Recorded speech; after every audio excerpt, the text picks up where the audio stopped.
The crimson trail snaked across the dusty earth, leading straight to the old stone well behind Elias Caldwell's weathered barn.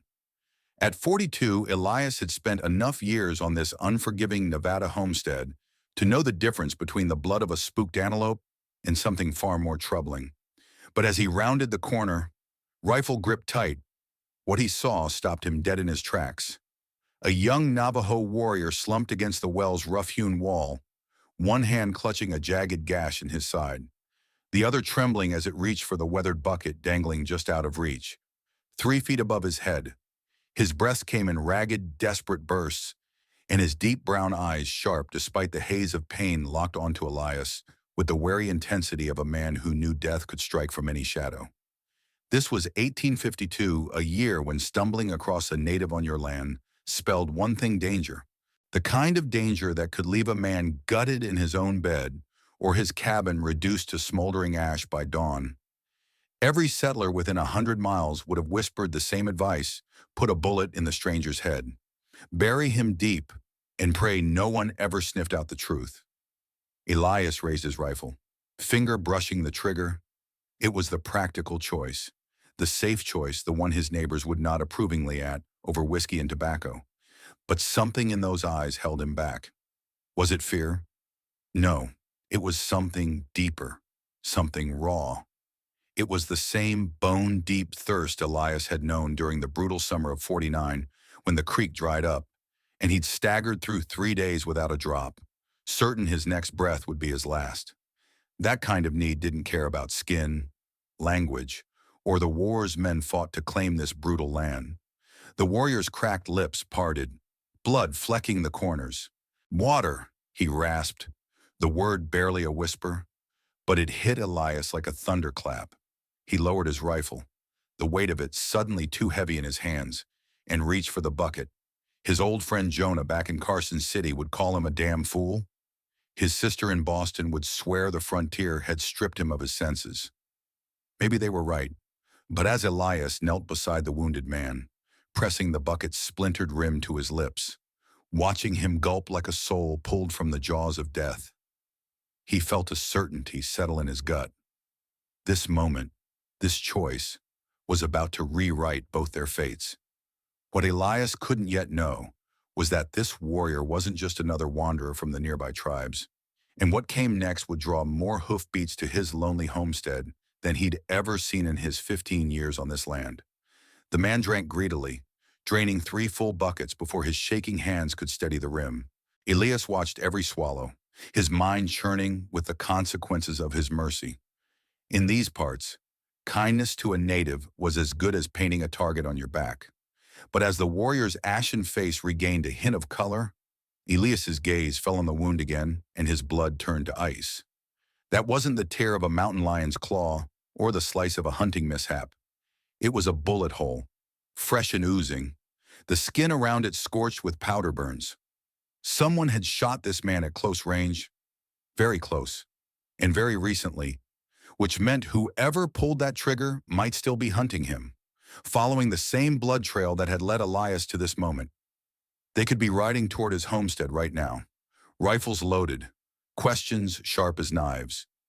The warrior seemed to read Elias's fear. With a grimace, he lifted a trembling hand, pointing toward the distant ridge, then drew a finger across his throat. The message was unmistakable: trouble was coming, and it was close. Elias's heart pounded like a war drum. Every instinct screamed to drag this stranger into the brush, hide the evidence, pretend he'd never crossed his path. But the man could barely sit upright, let alone stand. Moving him now would likely finish him off, and leaving him here was as good as inviting death to both their doors. Then he heard it, the sound that had kept him alive through years of frontier perils. Hoofbeats, not one horse, but several, thundering hard and fast across the valley, straight for his land. The warrior heard it too. His eyes widened, fear flashing raw and unfiltered, and he pushed himself against the well's stones, as if willing himself to vanish. Blood seeped faster through his fingers, staining the earth beneath him. Elias tightened his grip on the rifle, his mind racing. What had he just stumbled into? And how was he going to survive what was coming next? The answers lay just beyond the horizon, where the dust was already rising, and the truth was riding in fast. The hoofbeats thundered closer, a relentless drum roll shaking the earth beneath Samuel Granger's boots. He tossed the empty bucket aside, its wooden slats still damp from dousing what he could of the blood trail snaking toward his well. But time was a thief, and there wasn't enough of it to erase every crimson smear. Riders were coming minutes away, maybe seconds. At 39, Samuel had carved out a life on this rugged Montana homestead, but nothing had prepared him for the stranger now slumped behind his well. This wounded Cheyenne warrior, barely clinging to life, had upended his world in the span of one fiery afternoon. One wrong move, and they'd both be dead before the sun dipped below the horizon. Samuel glanced down at the warrior, whose dark eyes gleamed with something unexpected, not just pain, but a raw, unspoken gratitude that pierced through the fear. Could eyes like that belong to a man who meant harm?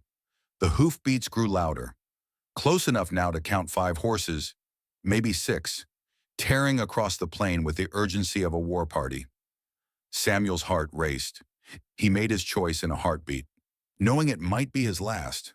The warrior was too weak to walk, but the old root cellar behind the barn could hide him if they could reach it. He bent to help the man up, but the warrior's hand shot out, gripping Samuel's wrist with a strength that belied his blood-soaked state. He shook his head, slow and deliberate, then did something that sent a chill down Samuel's spine.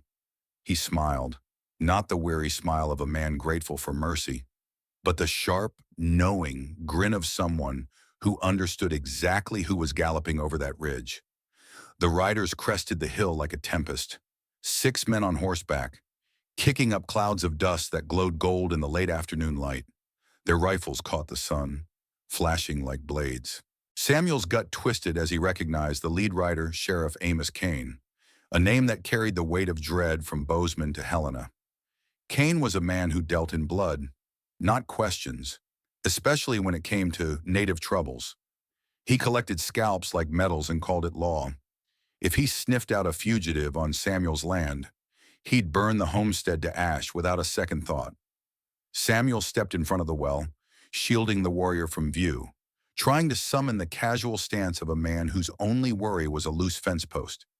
His throat felt like it was lined with sand. Kane reined in his horse just 10 feet away, his gray eyes cold and unyielding, slicing through Samuel like a winter wind. The other 5 riders fanned out in a half circle, hands hovering over their holsters. This wasn't a neighborly visit. "Afternoon, Granger," Kane drawled, his voice slow and heavy, like a man who knew he held a winning hand. "We're tracking a wounded Cheyenne. Blood trail leads right to your doorstep." Sweat prickled Samuel's brow. Despite the evening chill, "Haven't seen any Cheyenne. Sheriff," he said, forcing his voice steady. "Been mending the north fence all day." Kane's gaze roamed the homestead, sharp as a hawk's, missing nothing. His eyes lingered on the dark stains near the well, still damp in the dirt, and Samuel felt his stomach lurch. "That's so," Kane said, swinging down from his horse with deliberate ease, "because that looks like blood to me. Fresh blood. And unless you've been slaughtering pigs by your drinking water, I'd wager someone's been here." Behind Samuel, the warrior stayed silent, pressed against the well's stones, but the air between them crackled with tension. One cough, one twitch, and they were done for. Kane took 3 steps closer, his hand now resting openly on the revolver at his hip. "You know the price for hiding a fugitive, don't you?" "Granger," he said, his voice low and lethal. "Same as treason, a noose around your neck till you stop kicking." The words hung like a guillotine's blade. Samuel's muscles coiled, every nerve screaming to act, fight, flee. Anything but Kane was too close. Any move would expose the warrior, and then the bullets would fly. Then, something unthinkable happened. The wounded Cheyenne spoke, his voice cutting through the silence. Not in English, but in his native tongue, a cascade of words, fluid and strong, like a river carving through stone. Despite his injuries, his voice carried a power that made the air hum. Sheriff Kane froze mid-step, his hand dropping from his revolver. The color drained from his face, leaving it pale as bone, and his mouth opened and closed like a man choking on his own breath. What had the warrior said to stop a man like Kane in his tracks? And what secret was about to unravel under the lengthening shadows of Samuel's homestead? The answers were coming, and they'd shake this land to its core. The air crackled with tension as Sheriff Amos Kane's whispered words hung like a confession. My God, it's you. His riders, 5 hardened men who'd seen their share of bloodshed, slid from their saddles, rifles forgotten, their faces a mirror of shock and something deeper fear, but not the kind born of facing an enemy. It was the fear of men who just realized they'd stumbled into a mistake that could cost them everything. Kane turned to Jacob Harlan, his face drained of color, pale as the Montana snow dusting the distant peaks. Do you have any idea who you're sheltering? Harlan. At 45, Jacob had weathered 18 years on this sprawling Idaho homestead, but nothing in his hardscrabble life had prepared him for this moment. His mind spun like a windmill in a storm, trying to make sense of the sheriff's terror. He'd seen Kane face down outlaws, grizzlies, and Shoshone raiding parties without flinching. Yet now the man looked like he'd seen his own grave. The wounded Cheyenne warrior spoke again, this time in flawless English, his voice resonant with a quiet authority that seemed to command the very dust around them. Tell him who I am.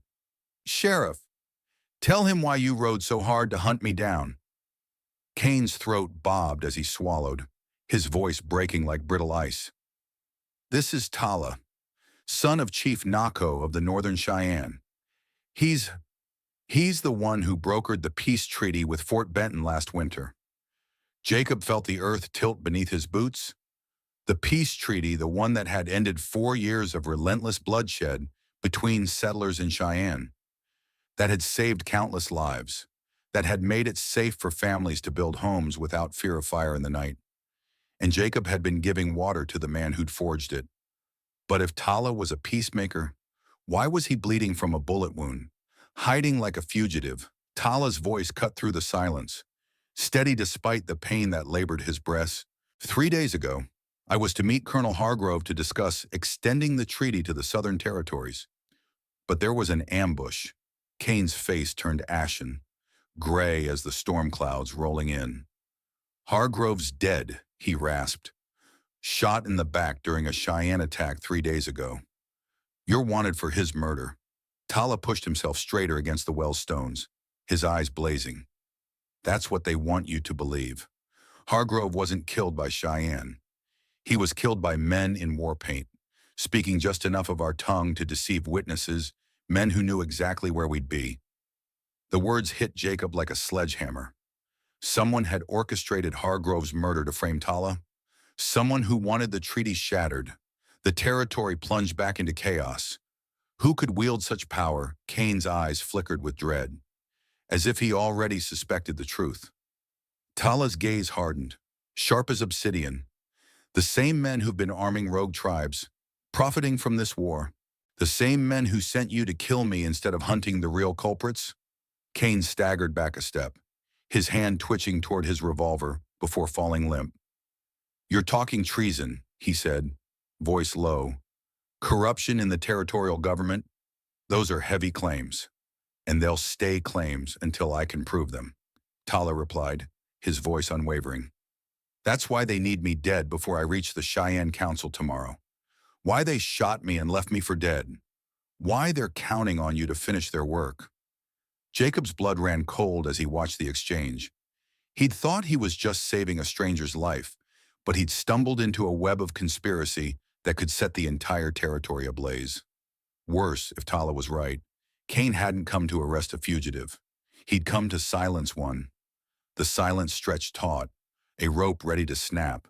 Kane's men shifted in their saddles, hands inching toward weapons, eyes darting between their sheriff and the wounded Cheyenne, who'd just turned their world upside down. Jacob's heart pounded. What kind of man could unravel a peace treaty with a single bullet? And what would it cost to protect the truth now, racing toward them like a wildfire? The answers were out there. hidden in the shadows of power and betrayal, and they were about to change everything. The accusations hung heavy in the air, as if the very sky above Benjamin Tate's Idaho homestead had thickened with the weight of murder and treason. Sheriff Amos Kane stood frozen, his eyes a battlefield where duty clashed with truth, orders with conscience. At 47, Benjamin had seen his share of hard men in his 20 years on this windswept plain, but Kane was a breed apart, a man who settled moral quandaries with lead, not words. "Even if you're telling the truth," Kane said, his voice slow and deliberate, "I have my orders. You're wanted for Hargrove's murder, dead or alive. Dead's easier." The wounded Shoshone warrior, Kael, son of Chief Tahoma, leaned against the well, his face etched with pain, but his voice steady as iron. "Dead men can't testify," he said, his dark eyes piercing Kane's facade. "Dead men can't expose who profits from another war." One of Kane's deputies, a young man with jittery hands named Ellis, shifted in his saddle, his voice barely above a whisper. "Sheriff, if he's right about the treaty," Kane cut him off with a glare sharp enough to draw blood. "Shut it, Ellis." But Benjamin could see it, doubt creeping into Kane's expression, like cracks spiderwebbing across thin ice. Then Kael played his trump card. With trembling fingers, he reached into a leather pouch at his belt, pulling out a blood-stained letter, its edges curling like a dying leaf. "This is why they tried to kill me," he said, his voice low but commanding. A letter from Colonel Hargrove, written the night before he died. Kane stared at the paper as if it might ignite in Kael's hand. "What's it say?" he demanded. Kael's gaze never wavered. "It names the men supplying weapons to rogue tribes. Dates, amounts enough to hang a dozen traitors, including proof that someone in the territorial sheriff's office has been pocketing bribes to turn a blind eye." The words struck Kane like a fist, his face cycling through shades of pale before settling on a sickly gray. His men exchanged uneasy glances, their hands drifting from their holsters to their horses' reins, as if the ground itself had grown unsteady. Benjamin's pulse thundered in his ears. Was he standing at the edge of a truth that could get them all killed? He was witnessing a moment where a corrupt lawman realized his own neck was in the noose. "You're lying," Kane spat, but his voice cracked, betraying him. Kael held up the letter, its bloodied creases catching the fading light. "M.I. Hargrove trusted me with this, told me to deliver it to Fort Benton if anything happened to him, called it insurance." Kane took a step forward, his hand clamping onto his revolver. "Hand it over," he growled. Kael shook his head, a faint smile tugging at his lips. "Not so fast, Sheriff. Let me live to reach the Shoshone Council tomorrow, and I'll ensure your name stays out of this when the truth comes crashing down." The offer lingered, sharp and dangerous, like the glint of a blade. Benjamin could almost see the gears turning in Kane's mind, weighing survival against betrayal, calculating which path might keep him breathing another day. But then, something shifted. Deputy Ellis slid from his saddle, hands raised in a gesture of peace, his young face flushed with either bravery or terror. "Sheriff, I've been thinking," he said, his voice trembling but resolute. "Remember that crate of rifles that vanished 3 months back? The one we were told Indians stole. I saw those same rifles 2 weeks later, in the hands of settlers heading south." Benjamin's breath caught. The air seemed to hum with the weight of Ellis's words. Kane's face darkened, his jaw tightening. "What are you getting at?" "Ellis," the deputy pressed on, reckless now, "made me wonder who was really stealing from who." The confession broke something open. Other deputies nodded, their eyes flickering with memories of things that hadn't added up, shipments gone missing, orders that didn't make sense. Benjamin realized Kael had done the impossible without a single shot. He'd turned Kane's own men against him. The sheriff's hand tightened on his revolver, knuckles white as bone. A cornered beast was always the deadliest, and Benjamin saw the moment Kane decided truth was too messy, too dangerous. "You're all fools," Kane snarled, his mask of authority crumbling. "You think this man's word holds weight against mine? What would a man like Cain do when his empire of lies began to collapse?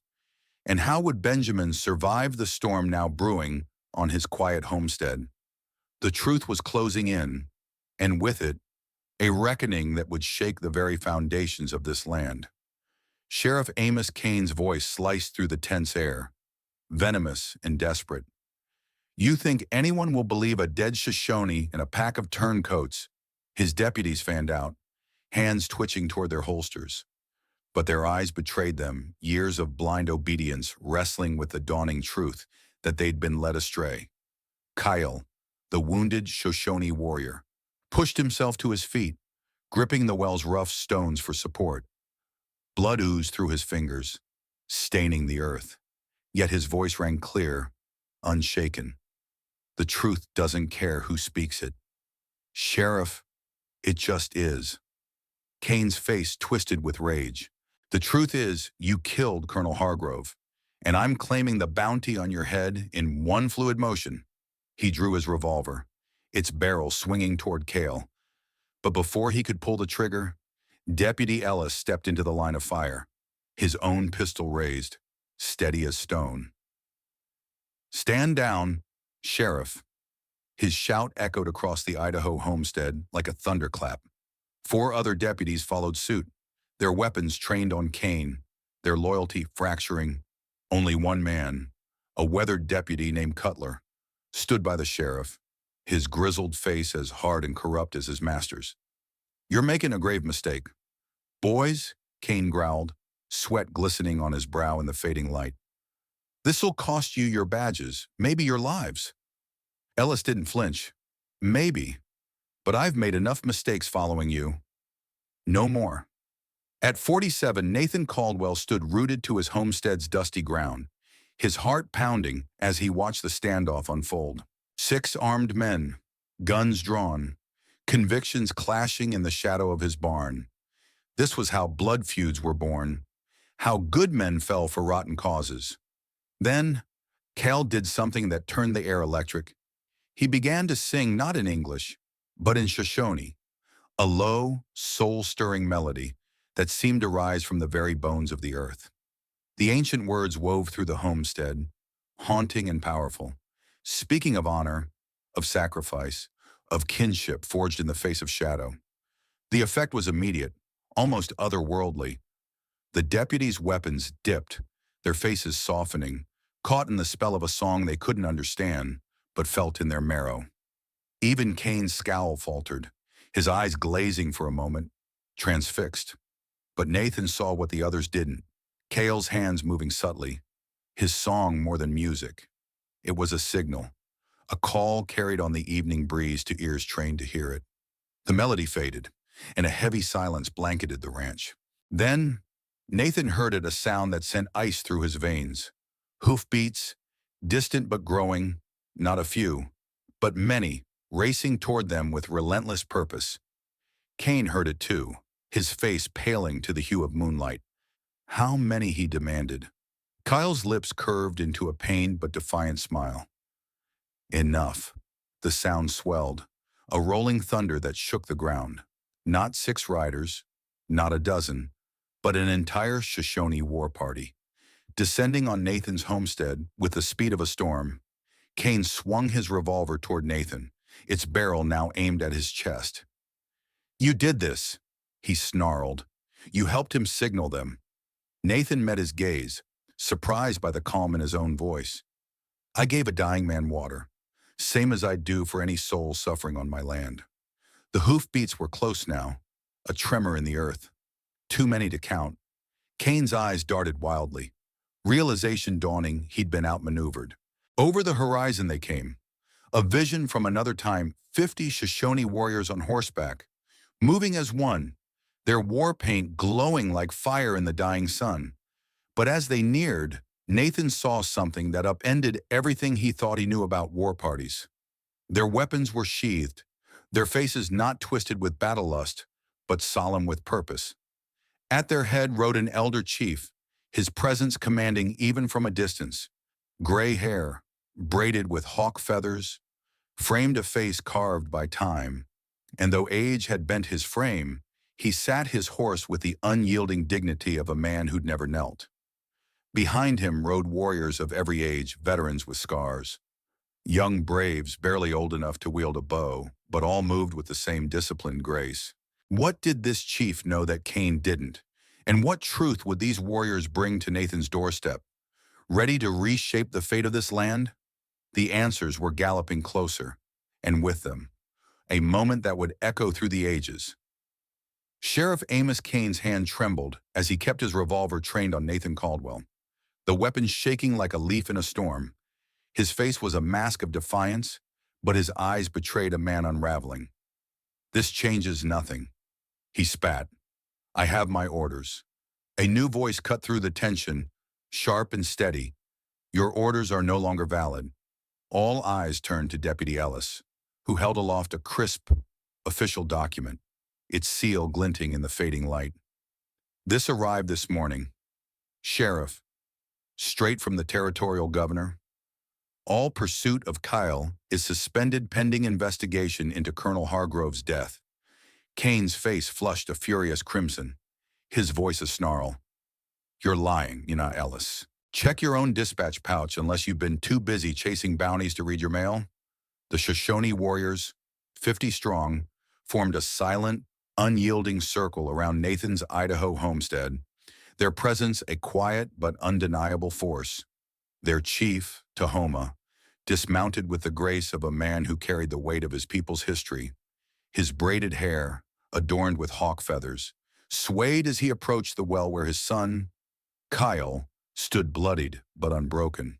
His dark eyes, sharp as obsidian, scanned Kael's wound, a father's worry etched into every line of his weathered face. When Tahoma embraced his son, the air seemed to hum with something sacred, a leader reunited with his people, a father with his child, a peacemaker with those he'd vowed to shield. Nathan, at 47, felt the weight of witnessing a moment that transcended the dust and danger of his hard-won land. The chief and Kael spoke rapidly in Shoshone, their words a private cadence, though Nathan caught fragments of English talk of truth, conspiracy, and the names of those who'd spilled blood to keep their secrets. When the exchange ended, Tahoma turned to Kane, his gaze unyielding, his English flawless and cutting. "Sheriff Kane, my son tells me you came to murder him." Kane's pistol wavered. "I came to arrest a fugitive." Tahoma's voice was calm but piercing, like a blade sliding through silk. "A fugitive from your own corruption, a man whose only crime was uncovering how you and your allies profit from war between our peoples." The accusation hung heavy, a dark cloud over the homestead. Kane's lone loyal deputy, Cutler, edged his horse backward, his eyes darting for an escape route. "You've got no proof," Kane said, but his voice cracked, hollowed by doubt. Tahoma's smile was cold, the smile of a man who held every card. "We have Hargrove's letter. We have the confessions of the true killers, who spoke before they died fleeing our justice. And we have more." He nodded to a warrior who rode forward with a leather satchel. From it, the warrior drew a stack of papers that drained the last of Kane's color. "Your letters to the gun runners," Tahoma said, each word deliberate. "Every payment, every shipment, every lie you spun to hide your tracks. Hargrove was more thorough than you realized." Kane's world crumbled in that moment, his schemes and betrayals laid bare. Nathan watched a corrupt man face the ruin of his empire, the evidence undeniable, the witnesses unshakable, the justice inescapable. But a cornered man was a dangerous one. Kane's pistol swung toward Tahoma, desperation overriding reason. "If I'm going down, you're coming with me." Time seemed to blur. Kael, despite his wound, lunged in front of his father, a shield of flesh and will. The pistol roared, and 50 Shoshone warriors reached for their weapons in perfect unison. But the shot went wild because Nathan Caldwell, a rancher who'd only meant to ease a stranger's suffering, had tackled Kane from behind. They hit the ground in a chaos of dust and fury, the revolver skittering across the dirt. As the dust settled, like a curtain falling on a brutal act, Kane lay pinned beneath Nathan, disarmed and defeated. Ellis and his deputies swiftly bound Kane and Cutler, while the Shoshone warriors lowered their weapons, their discipline unbroken. But what happened next seared itself into Nathan's soul. Tahoma approached, his presence towering despite his age. He studied Nathan, still catching his breath in the dirt, a white rancher who'd risked everything for a stranger. Then, without warning, the chief placed both hands on Nathan's shoulders, his touch firm yet warm, and spoke words that carried the weight of a promise. What would those words mean for Nathan, for Kael, for the fragile peace hanging by a thread?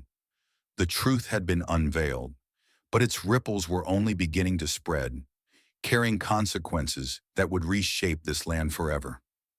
The words Tahoma spoke in Shoshone carried a gravity that seemed to still the very air around Nathan Caldwell's Idaho homestead, resonating with the weight of honor and ancient ceremony. Kael, his voice thick with emotion, translated for his father, the chief. He says you are now a brother to our people. Your mercy to a stranger, your risk for truth, your courage over fear, these are the marks of a true warrior.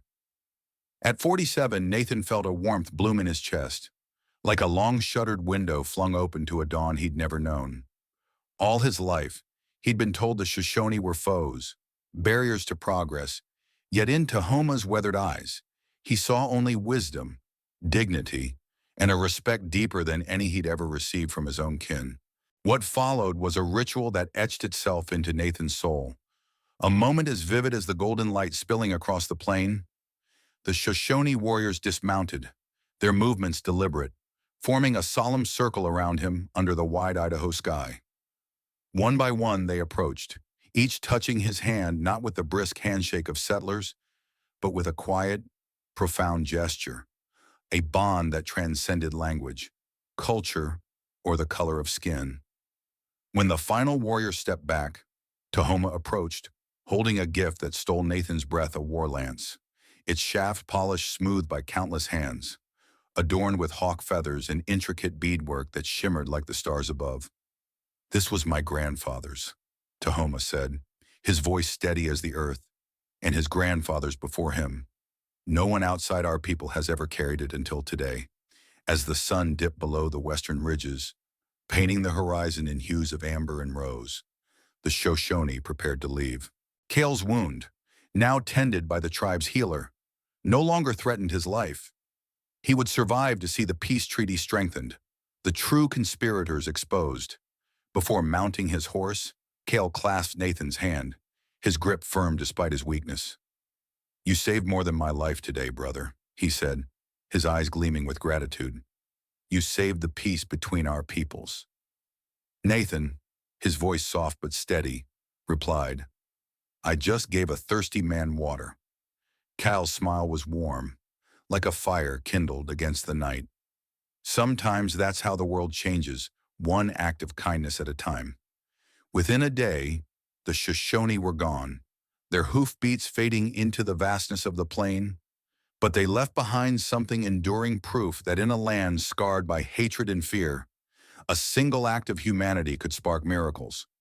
Kane and Cutler faced trial, convicted of treason, corruption, and conspiracy to commit murder. The gun-running network was dismantled, and the peace treaty not only held but grew, embracing all the tribes of the territory. Nathan Caldwell, a humble rancher who dared to see a stranger as human, became the first white man in the territory's history to be formally adopted into the Shoshone Nation. In the unforgiving expanse of the Old West, the fiercest battles weren't always fought with bullets or blades, but with the courage to choose compassion over fear, to see an enemy as a brother. What would this newfound brotherhood mean for Nathan and the fragile peace now taking root? The echoes of that day were only beginning to unfold, promising a legacy that would ripple through the ages,